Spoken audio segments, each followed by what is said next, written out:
আসসালামু আলাইকুম। আশা করি সকলেই ভালো আছেন। আল্লাহর অশেষ রহমতে আমিও ভালো আছি, আলহামদুলিল্লাহ। নতুন একটি ভিডিও নিয়ে হাজির হলাম। আশা করি আপনাদের সকলের কাছে অনেক বেশি ভালো লাগবে। ভালো লাগলে অবশ্যই লাইক, কমেন্ট, শেয়ার করবেন এবং চ্যানেলটি সাবস্ক্রাইব করে পাশে থাকবেন এবং কষ্ট করে না টেনে সম্পূর্ণ ভিডিওটা দেখবেন, যাতে করে আমার ওয়াচ টাইমটা পূরণ হতে সহযোগিতা হয়। দেশ এবং দেশের বাইরে থেকে অনেক আপু ভাইয়ারা আমার ভিডিও দেখেন, তাদেরকে জানাই অনেক অনেক ভালোবাসা ও দোয়া। প্রতিদিনের মতো আজকেও একটি ভিডিও নিয়ে আসলাম। তো আপনাদের কাছে কেমন লাগে আমার ভিডিও অবশ্যই কিন্তু কমেন্ট করে জানাবেন। আর আমি তো আপনাদের ভিডিও দেখি, আপনাদের ভিডিও তো অনেক ভালো লাগে। অনেক আপুদের ভিডিও আমি দেখি এবং ভাইয়াদের ভিডিও দেখি, তাদের ভিডিও আমার কাছে খুবই ভালো লাগে।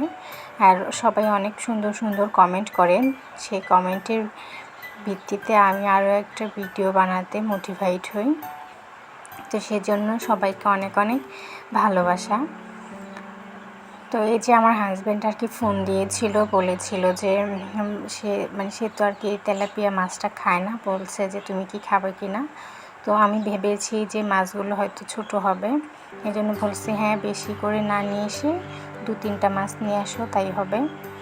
তো উনি বলছে আচ্ছা ঠিক আছে। তো এই যে 2-3টা মাছ আর কি, আমি যদি জানতাম যে মাছগুলো এত বড় বড় হবে, আমি বলতাম তুমি একটাই মাছ নিয়ে আসো, কারণ যেহেতু সে খায় না আমাকে একা খেতে হবে। তার জন্য আবার হচ্ছে আলাদা করে রান্না করতে হয়, এটা একটা ঝামেলা। আর বাচ্চা নিয়ে আমি সেভাবে রান্না করে উঠতে পারি না, সেই জন্য আর কি আলাদাভাবে রান্না করে খাওয়া হয় না। আর দেখা যায় ওর জন্য আমি অনেক কিছুই খেতে পারি না, যেগুলো আর কেউ খায় না ওগুলোর জন্য আমি খেতে পারি না। যে এক্সট্রা করে আবার রান্না করব, সেটা আবার অল্প রান্না করব, অল্প রান্না করলেও আবার খুব মজা লাগে না। তো এই জন্য আর কি আমার কাছে এক্সট্রা করে রান্না করি না, ভালো লাগে না। তো এই যে এখন এনে দেখি যে এত বড় বড় মাছ, তো আমি আর কি হাসতেছিলাম মনে মনে যে এটা কি ছিল। তাই যে আমি ভাবছি যে ছোট মাছ হবে, তাহলে 2-3টা মাছ আনলে আমি আর কি 2টা ভেজে খেলে আর একটা রান্না করে খেলাম, হয়ে গেল। তো এখন দেখি অনেক বড় বড় মাছ। আসলে এই মাছগুলো মন চাচ্ছিল যে আস্ত করে রেখে দেই, এগুলো হচ্ছে না কেটে আস্ত করে ভেজে খাবো ঈদের ভিতরে, এরকম মনে চেয়েছিল। ভাবলাম যে না, কার জন্য করব, আমাকে তো একাই খেতে হবে এই আস্ত করে ভাজি করলে। সো আমি তো একা খেতে পারবো না, এই জন্য আর কি আস্ত করলাম না, সবগুলোই আর কি কেটে নিলাম। তো দেখেন কত তাড়াতাড়ি করে কেটে নিচ্ছি। আর মেয়েটা এদিক দিয়ে খুব বেশি যন্ত্রণা দিচ্ছিল। আসলে কি বলবো, ও তো বাচ্চা মানুষ, কিছু তো বুঝে না, বাচ্চা ধরার তো কেউ নেই। তাই হচ্ছে ওভাবেই কাজ করতে হয়, সামলাতে হয়। তো এই যে আমি আর কি সব মাছগুলো পরিষ্কার করে নিয়েছি, আর সবগুলো পিস একটু বড় বড় করে নিয়েছি। ছোট ছোট পিস করে কি হবে, আমাকেই তো খেতে হবে, বড় করে করেছি যাতে হচ্ছে তাড়াতাড়ি শেষ হয়ে যায়। তো এই যে মাছটা কিন্তু খুব মজার ছিল, আমি কিন্তু আজকে রান্না করে নিয়েছি। খুবই মজার ছিল মাছটা, খেতে খুবই মজা হয়েছিল।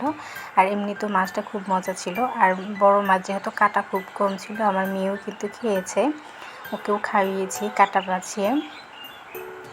তো এখানে আমি হচ্ছে আর কি করলা ভাজি করে নিচ্ছি।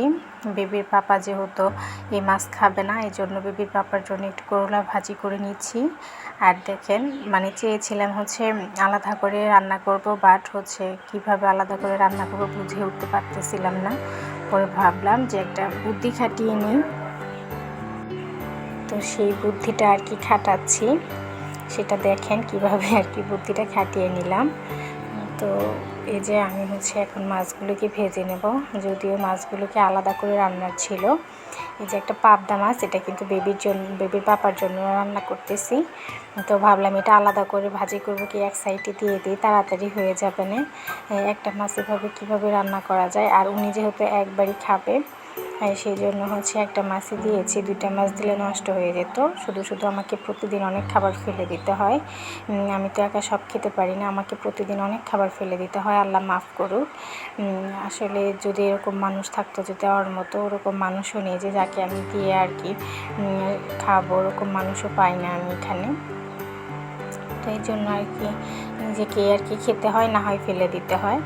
তো যার জন্য হচ্ছে আমি অল্প করেই রান্না করি। তার ভিতরেও কিন্তু আমাদের বেঁচে থাকে সবসময়। আর যেহেতু রমজান মাস খুব বেশি খাওয়া যায় না, সেহরিতেও খাওয়া যায় না, ইফতার করেও খাওয়া যায় না, এজন্য কিন্তু মানে আর একটু বেশি বেঁচে যায়। এমনি যদি রোজা না থাকতো তাহলে একটু খাওয়া হয়ে যেত। তো এই যে আমি সব কিছু মশলা দিয়ে নিয়েছি, আমি এটাকে রান্না করব। প্রথমে ভেবেছিলাম একরকম রান্না করব, কিন্তু সেটা হলো না। আর এই যে দেখুন ঢেঁড়স এবং করলা দিয়ে আমি রান্না করতেছি। করলা রান্নাটা কিন্তু আমার কাছে খুব বেশি মজা লাগে ভাজির চেয়ে। তো আমি কিন্তু এরকম যদি করলা থাকে আমি যে কোনো সবজির সাথে 2-4টা কেটে দিয়ে দিই। ওটা খেতে আমার খুব ভালো লাগে, তিতো তিতো লাগে, খুবই মজা লাগে। আর ঢেঁড়স রান্নাটা তো আমার খুব বেশি মজা, ঢেঁড়স সবজিটাও আমার খুব বেশি পছন্দের। তো এই যে আমি আর কি আমার পছন্দের সবজিগুলো আজকে রান্না করতেছি। মনে হচ্ছে অনেকগুলো খেতে পারবো রোজা রেখেও। আসলে সত্যি অনেকগুলো খেয়ে নিয়েছিলাম, আর শুধু এক্সট্রা ঢেঁড়স দিয়ে। তো এই যে দেখুন আমার রান্না হয়ে গেছে। তো সবাই ভালো থাকবেন, সুস্থ থাকবেন, আমার জন্য দোয়া করবেন। আর আমার ভিডিওটা কেমন লেগেছে অবশ্যই কমেন্ট করে জানাবেন। আল্লাহ হাফেজ।